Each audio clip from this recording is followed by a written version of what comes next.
Ils sont arrivés en silence et par milliers. Voici l'histoire des discrets, ces Portugais qui sont venus nous aider à reconstruire la France.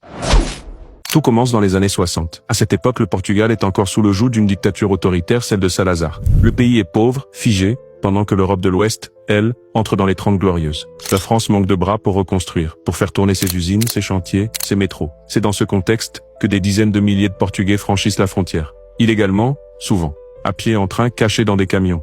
Par peur, par espoir. Ils ne viennent pas avec des slogans, pas avec des revendications. Ils viennent pour bosser. Et bosser dur. Les hommes sont maçons, ouvriers du bâtiment. Les femmes, elles gardent les enfants, font les ménages. Tous acceptent les boulots que les Français refusent. Et pourtant, ils ne se plaignent pas. Ils avancent. Sans bruit, on les surnomme vite les discrets. Pas de ghetto, pas de vagues. Juste des familles entières qui se tuent à la tâche en rêvant d'un avenir pour leurs enfants.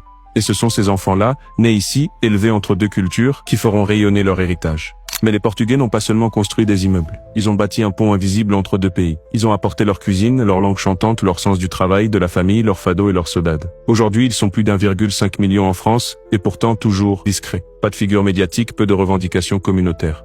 Juste une intégration exemplaire, lente mais solide. L'une des plus réussies de l'histoire migratoire française. Ils n'ont jamais créé leur douleur. Ils l'ont portée, en silence. Et ce silence aujourd'hui résonne comme une force. Que retenir de l'histoire des Portugais en France? Que la discrétion peut être une puissance. Que l'intégration réussie ne fait pas de bruit, mais qu'elle laisse des traces.